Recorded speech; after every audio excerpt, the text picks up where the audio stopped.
नमस्कार, आप देख रहे हैं खबर तो समझिए और मैं हूं आपके साथ विभा उपाध्याय। और इस वक्त बड़ी खबर आ रही है, खेसारी लाल यादव ने मदद मांगी है। सीएम नीतीश कुमार से खेसारी लाल यादव ने मदद मांगी है। फेसबुक पर पोस्ट लिखकर मदद की मांग की गई है खेसारी लाल यादव की तरफ से। खेसारी लाल यादव ने मदद मांगी है। सीएम और मंत्री को पत्र भी उन्होंने लिखा है। पत्र भेजकर कार्रवाई की मांग उनकी तरफ से की गई है।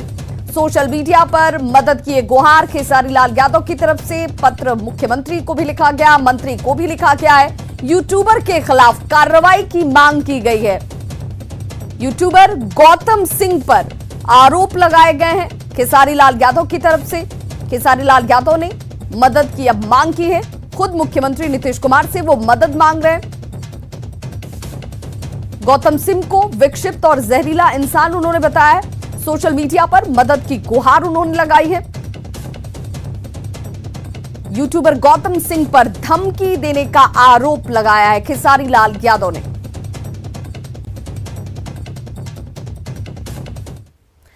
तो खेसारी लाल यादव ने न्यूज 18 बिहार झारखंड पर भी अपनी बात रखी। खेसारी लाल ने न्याय को लेकर सीएम नीतीश पर भरोसा जताया। मुझे लगता है कि समाज की आईना जो होती है वो पत्रकारिता होती है, एक न्यूज रिपोर्टर होता है और अखबार होता है। और जब बेटियों की बात आ जाए, किसी औरत की बात आ जाए, मुझे कोई भला बुरा बोलता है तो मैं हमेशा बर्दाश्त करता हूँ और कोशिश करता हूँ कि चलो ठीक है, कोई बात नहीं, मुझे बोल रहा है। बट आज एक बेटी की बात है, आज एक औरत की बात है। और मुझे लगता है कि अगर नीतीश जी को लगेगा कि नहीं, मैं बिहार का बेटा हूँ और मेरा भी एक सम्मान है, तो शायद अगर मेरी फैमिली को अपना फैमिली समझेंगे तो जरूर शायद इस पे एक्शन लेंगे। अगर 24 घंटे के अंदर कुछ एक्शन नहीं होता है तो फिर मुझे लगता है कि ये चीजें सारी मुझे अपने फैन पे सौंपनी पड़ेगी, और नहीं तो फिर मुझे दूसरा रास्ता यही अपनाना पड़ेगा कि मैं अब धरना पे बैठूंगा, क्योंकि अब इज्जत से बढ़कर कुछ तो है नहीं। और अब खबर तो समझिए, आज के समय में डिजिटल मीडिया बहुत तेजी से बढ़ रहा है और इसकी वजह से यूट्यूबर्स की बाढ़ सी आ गई है। लोगों में वीडियो बनाकर कमाई करने की होड़ लगी हुई है।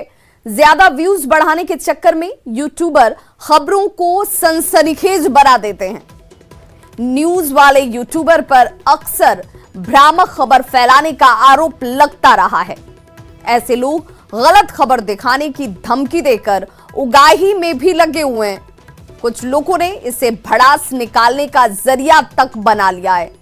भोजपुरी गायक खेसारी लाल के साथ भी ऐसा ही कुछ हुआ है। यूट्यूबर की बदतमीजी से तंग होकर खेसारी लाल ने सीएम और पुलिस से मदद मांगी है। अब पुलिस पर है कि वो आईटी एक्ट के तहत किस तरह की और क्या कार्रवाई करती है, क्योंकि खेसारी लाल यादव ने कहा है कि अगर इस मामले में, जिसमें कि पत्र मुख्यमंत्री से लेकर मंत्री तक को लिखा गया है, कार्रवाई जल्द नहीं हुई तो इसे आगे ले जाकर अपने फैन फॉलोअर्स तक भी वो जरूर पहुंचेंगे। बिहार की राजनीति की बात करेंगे तो बिहार की राजनीति में लालू यादव के बड़े बेटे तेज प्रताप यादव का अंदाज हमेशा से चर्चाओं में बना रहता है। कभी उनकी वेशभूषा को लेकर तो कभी उनके कारनामे को लेकर।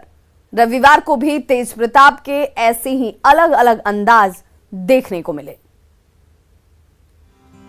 स्वघोषित कृष्ण जब सुदामा रूपी सुरेश मांझी के घर मेहमान बनकर पधारे तो उनके स्वागत में कढ़ाई चढ़ाई गई। उसमें तेल, फोरन डाला गया और भिंडी की भुजिया तैयार की गई। रोटी बनाई गई और घर आए मेहमान को गर्मा गर्म भोजन परोसा गया। तेज प्रताप यादव ने भी इस आओ भगत को दिल से स्वीकार करते हुए सुरेश मांझी के रसोई घर में ही बैठकर रोटी और भुजिया का आनंद लिया। अपने स्टाइल को लेकर अक्सर सुर्खियों में रहने वाले तेज प्रताप यादव रविवार को भी अपने अलग अंदाज में नजर आए। मजदूर दिवस के अवसर पर लालू यादव के बड़े बेटे तेज प्रताप यादव ने जनशक्ति यात्रा शुरुआत की। इसी क्रम में बिहटा प्रखंड के मखदूमपुर गांव में दलित बस्ती में रहने वाले सुरेश मांझी के घर तेज प्रताप यादव अचानक पहुंच गए। क्या आपको आशा था कि हमारे घर पे इस तरह का कोई नेता आएंगे? वो सब मालूम हमको है ही नहीं था पहले। ये अचानक है वो है। अभी कटनी कट के आए। कितना खुशी आपको लगता है कि जो आपके घर पे ये इस तरह का नेता जी आए? बहुत अच्छा हमको लगा कि दरवाजा पर आ गए। एक छोटे से गरीब के घर पे। गरीब के घर पे जो बना से हम मदद। गरीब का घर और जेब भले ही छोटा हो, उसका हृदय बड़ा होता है। सुरेश मांझी ने कभी तेज प्रताप यादव को देखा तक नहीं था, पर अचानक जब वो दरवाजे पर पहुंच गए तो अपनी सीमा के हद में अतिथि का स्वागत करने में सुरेश मांझी ने कोई कोर कसर नहीं छोड़ी। किसी महादलित के घर पर जाकर भोजन करना राजनीति की कोई नई रवायत नहीं है, पहले भी ऐसा होता रहा है, पर लालू के बड़े लाल का अंदाज अनोखा है और इसी अनोखे अंदाज की एक और झलक तब मिली जब तेज प्रताप यादव आइसक्रीम खाते नजर आए। गर्मी से परेशान तेज प्रताप यादव को जब आइसक्रीम खाने की तलब लगी तो उन्होंने कार्ट सहित वेंडर को ही अपने घर पर बुला लिया। तस्वीरों में आप देख सकते हैं कि कैसे तेज प्रताप यादव ने आइसक्रीम वाले को बुलाकर उससे चोकोबार आइसक्रीम लिया और वहीं उसका आनंद लेने लगे। अपने स्टाइल को लेकर तेज प्रताप यादव आए दिन कुछ न कुछ ऐसा कर देते हैं जो सुर्खियां बटोरता है। रविवार के दिन भी उनका यही अंदाज सामने आया, जिसके मायने कई बार राजनीति से जुड़े होते हैं तो कई बार उसका राजनीति से कोई लेना देना नहीं रहता है। न्यूज़ 18 के लिए ब्यूरो रिपोर्ट। और अब खबर तो समझिए, लालू प्रसाद के बड़े बेटे हैं तेज प्रताप यादव और बड़े बेटे तेज प्रताप यादव अपने अजब गजब अंदाज के लिए जाने जाते हैं। कभी कृष्ण की भूमिका में तो कभी शिव का रूप धारण करते हैं तो कभी अपनी ही पार्टी के नेताओं पर बरस जाते हैं। तेज प्रताप ये जानते हैं कि कैसे चर्चा में बने रहना है, तभी तो तेज प्रताप ने अपनी जनशक्ति यात्रा के दौरान दलित परिवार के यहाँ खाना खाया और अपने सरकारी आवास पर जब वो पहुंचे तो आइसक्रीम खाकर वीडियो वायरल कर दिया और इस वक्त इन दोनों ही तस्वीरों की खूब चर्चा हो रही है। रुक करेंगे दूसरी खबर का तो सुपौल के डीएफओ सुनील कुमार शरण के ठिकानों पर हुई छापेमारी में अब करोड़ों की संपत्ति का खुलासा हुआ है। शनिवार की रात सुपौल में छापेमारी की गई थी, रविवार को पटना में छापेमारी हुई। डीएफओ के ठिकानों पर छापा,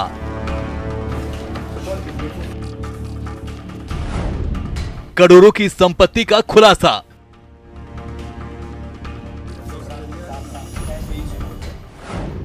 घुसखोर डीएफओ की संपत्ति देखिए।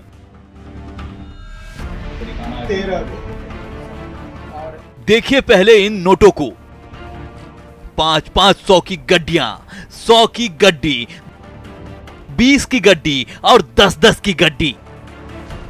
बात सिर्फ रंग बिरंगे नोट तक ही सीमित नहीं है।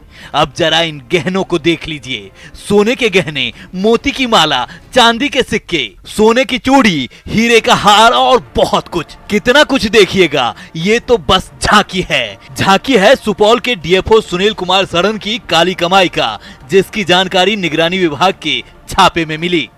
यहाँ पर है चांदी के जो सिल्वर के कॉइन हैं उसको रिकवर किया गया है। ऑर्नामेंट जो है उसकी भी तस्वीर हम आपको दिखा पा रहे हैं। कैश है और बाकी जो केवीपी वगैरह है और एलआईसी के जो डॉक्यूमेंट्स हैं उनको निगरानी की टीम और जो अफसरान हैं वो खंगालने में जुटे हुए हैं। सुपौल के डीएफओ सुनील कुमार शरण पर आय से 1 करोड़ 22 लाख से अधिक संपत्ति जमा करने का आरोप है, जिसकी पुष्टि के लिए निगरानी विभाग की टीम ने शनिवार की रात उनके सुपौल के सरकारी आवास और ऑफिस पर छापेमारी की और रविवार को पटना के उनके आलीशान घर को खंगाला। छापेमारी में करोड़ों की संपत्ति का पता चला। सुनील कुमार शरण के पटना स्थित एसके पुरी वाले घर की कीमत ही करोड़ों में है। इसके अलावा मसौढ़ी में जमीन के 5 प्लॉट, पुणे में प्लॉट और करीब 16 बैंक खातों में करोड़ों रुपए जमा करने की जानकारी भी मिली। कैश और गहनों की तो बात ही छोड़ दीजिए, सुनील कुमार की पत्नी के नाम पर एक कंपनी भी है। अब सोचिए जरा, क्या ईमानदारी से कोई इतनी दौलत हासिल कर सकता है? लेकिन 1984 बैच के डीएफओ सुनील कुमार शरण के ठिकानों पर पड़ा छापा उन सरकारी अधिकारियों के लिए साफ संदेश है, जो काली कमाई करेगा वो बचेगा नहीं। न्यूज़ 18 के लिए पटना से संजय कुमार और सुपौल से अमित कुमार झा की रिपोर्ट।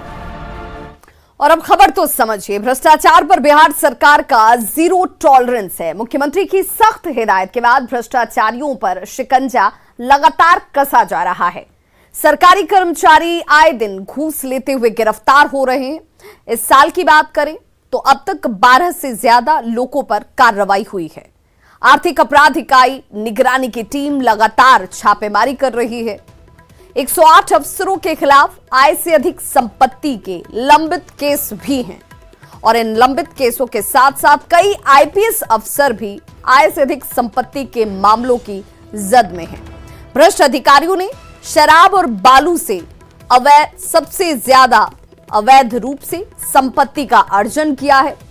शराब और बालू माफिया से सांठगांठ करने वालों पर सबसे ज्यादा कार्रवाई की गई है और डीएफओ पर यह छापा बताने के लिए काफी है कि भ्रष्टाचारी जो हैं वो बचेंगे नहीं, क्योंकि मुख्यमंत्री नीतीश कुमार का भ्रष्ट अधिकारियों पर, भ्रष्ट कर्मचारियों पर जीरो टॉलरेंस का रुख रहा है। केंद्र में मोदी सरकार के 8 साल पूरे होने के मौके पर 26 मई को बीजेपी पूरे देश में हनुमान चालीसा के पाठ का आयोजन करेगी। केंद्रीय मंत्री अनुराग ठाकुर और बीजेपी महासचिव अरुण सिंह के नेतृत्व में 12 नेताओं की टीम बना दी गई है। हालांकि बीजेपी के इस आयोजन पर बिहार में सियासी घमासान शुरू हो गया है। बीजेपी के आयोजन पर विपक्षी दलों ने गंभीर सवाल खड़े किए हैं।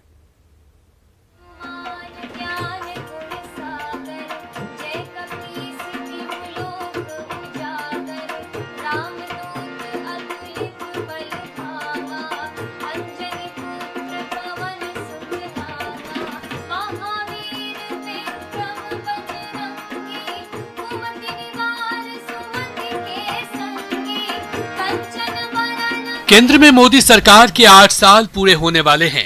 बीजेपी जश्न के मूड में है और भव्य तरीके से जश्न मनाने की तैयारी की जा रही है। बीजेपी ने इस मौके पर 26 मई को देश भर में हनुमान चालीसा के पाठ का आयोजन किया है। 26 मई को प्रधानमंत्री नरेंद्र मोदी के कार्यकाल का 8 साल पूरा हो रहा है। उस अवसर पर पूरे देश के भारतीय जनता पार्टी के समर्थक कार्यकर्ताओं ने यह मन बनाया है कि हम हनुमान चालीसा का पाठ करेंगे। बीजेपी के चालीसा पाठ आयोजन पर बिहार में सियासी घमासान शुरू हो गया है। विपक्षी दलों ने बीजेपी पर हमला बोला है और राम और हनुमान के नाम पर सियासत करने का आरोप लगाया है। हनुमान चालीसा का पाठ करें कि रामायण का पाठ करें, इनको किसने रोका है? लेकिन वो करेंगे नहीं, सिर्फ हनुमान चालीसा के नाम पर राजनीति करेंगे। अब जनता भी इन्हें समझ चुकी है, अब जनता इनके झांसे में नहीं आएगी। भाजपा गिरती हुई अर्थव्यवस्था पे बात नहीं करना चाहती, इसलिए भाजपा ऐसे मुद्दों को उठा रही है जो व्यक्तिगत आस्था का मुद्दा है। हनुमान चालीसा व्यक्तिगत आस्था का मुद्दा है। इस मुद्दे को सड़क पे लाना सर्वथा गलत है। हनुमान चालीसा पर बिहार में जारी सियासी घमासान पर जेडीयू ने सेफ साइड लेते हुए कहा कि कोई दल क्या कर रहा है इससे कोई मतलब नहीं। नीतीश कुमार सामाजिक सौहार्द के लिए हमेशा से काम करते रहे हैं। अब कौन दल क्या कार्यक्रम चला रहा है उससे सरकार का कोई लेना देना नहीं है। सरकार अपने स्तर से सामाजिक वातावरण के अनुसार काम करती है और समाज में सौहार्द कैसे बना रहे इसके लिए माननीय मुख्यमंत्री नीतीश कुमार जी बेहतर काम पिछले लगातार 17 वर्षों से कर रहे हैं। महाराष्ट्र से शुरू हुआ हनुमान चालीसा विवाद अब पूरे देश में फैल गया है, लेकिन 26 मई को होने वाले बीजेपी के आयोजन पर बिहार में अभी से महाभारत शुरू हो गई है। Bureau report, news 18। और अब खबर तो समझिए। हाल के दिनों में हनुमान जी राजनीति के केंद्र में हैं। हनुमान चालीसा पर राजनीति महाराष्ट्र से शुरू हुई। लाउड स्पीकर पर अजान का शुरू हुआ विरोध। एमएनएस नेता राज ठाकरे ने हनुमान चालीसा पाठ की बात कह दी। हिंदू संगठनों के कार्यकर्ताओं ने हनुमान चालीसा का पाठ किया। वहीं 26 मई को मोदी सरकार के 8 साल पूरे हो रहे हैं। इन 8 साल के पूरे होने पर बीजेपी का यह ऐलान है कि पूरे देश में वो हनुमान चालीसा का पाठ करेगी। बीजेपी के हनुमान चालीसा पाठ पर हालांकि विपक्ष को आपत्ति है। ऐसे में सवाल बीजेपी की तरफ से उठाया जा रहा है कि इफ्तार पर आपत्ति नहीं तो फिर हनुमान चालीसा से किसी को क्या दिक्कत हो सकती है और यह दिक्कत क्यों होगी। प्रधानमंत्री नरेंद्र मोदी सोमवार से यूरोप की 3 दिवसीय यात्रा पर जाने वाले हैं, जहां वे 3 देशों में कई कार्यक्रमों में हिस्सा लेंगे। साथ ही जर्मन चांसलर ओलाफ शॉल्ज और फ्रांसीसी राष्ट्रपति इमैनुअल मैक्रों समेत कई बड़े नेताओं से मुलाकात करेंगे। रूस और यूक्रेन युद्ध पर भारत के न्यूट्रल रुख को लेकर पीएम मोदी का ये दौरा बेहद अहम है। जर्मनी, डेनमार्क और फ्रांस का 3 दिवसीय दौरा। 65 घंटों में 25 से ज्यादा कार्यक्रमों में होंगे शामिल। रूस यूक्रेन युद्ध के बीच पीएम मोदी का विदेश दौरा। प्रधानमंत्री नरेंद्र मोदी की यूरोप यात्रा ऐसे वक्त पर हो रही है जब पूरी दुनिया पर रूस यूक्रेन युद्ध का असर पड़ रहा है। इस युद्ध को लेकर भारत का रुख तटस्थ है और भारत ने वैश्विक मंच से रूस के खिलाफ एक बार भी वोटिंग नहीं की है, जबकि यूक्रेन को लेकर यूरोपीय देशों के साथ दुनिया भर के देशों के बीच रिश्ते प्रभावित हुए हैं। यही वजह है कि पीएम मोदी का यूरोप दौरा भारत की विदेश नीति के लिहाज से बेहद अहम और चुनौतीपूर्ण हो गया है। अपने दौरे को लेकर पीएम मोदी ने ट्वीट में इसका जिक्र भी किया है। उन्होंने लिखा है कि यूरोप दौरा ऐसे समय हो रहा है जब यह क्षेत्र कई चुनौतियों का सामना कर रहा है और वह भारत के यूरोपीय साझेदारों के साथ सहयोग की भावना को मजबूत करना चाहते हैं। भारत लौटते समय मैं फ्रांस के राष्ट्रपति इमैनुअल मैक्रों के साथ बैठक के लिए पेरिस, फ्रांस में कुछ समय के लिए रुकूंगा। इस साल में पीएम मोदी की ये पहली विदेश यात्रा है। अपने 3 दिन के विदेश दौरे के दौरान जर्मनी, डेनमार्क और फ्रांस की यात्रा करने वाले हैं। 65 घंटे के दौरे के दौरान 25 से ज्यादा कार्यक्रमों में शामिल होंगे। 2 मई को जर्मन चांसलर ओलाफ शॉल्ज से मुलाकात करेंगे। 3 और 4 मई को डेनमार्क की पीएम मेटे फ्रेडरिक्सन से मिलेंगे। द्वितीय भारत नॉर्डिक शिखर सम्मेलन में भाग लेंगे। फ्रांस में राष्ट्रपति इमैनुअल मैक्रों से मुलाकात करेंगे। इसके अलावा पीएम मोदी जर्मनी में भारतीय समुदाय के लोगों के साथ संवाद करेंगे। साथ ही डेनमार्क में बिजनेस लीडर्स के साथ बैठक भी करेंगे। Bureau report, news 18 network. और खबर तो समझिए, पूरी दुनिया पर रूस और यूक्रेन युद्ध का असर पड़ा है। जंग को लेकर भारत का रुख तटस्थ है। जंग को लेकर दुनिया के तमाम देशों के रिश्ते प्रभावित भी नजर आ रहे हैं। ऐसे दौरे में प्रधानमंत्री नरेंद्र मोदी का यूरोप दौरा विदेश नीति के लिहाज से काफी अहम है।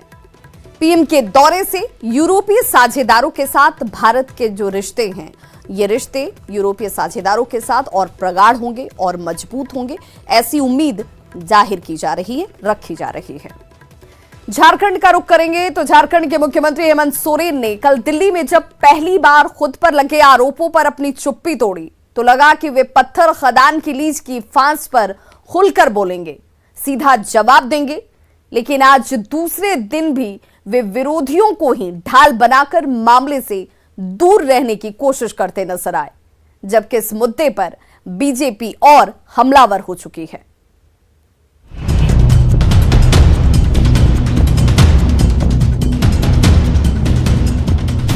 खुद पर लगे आरोपों का जवाब नहीं, विरोधी को ढाल बनाकर बचने की कोशिश।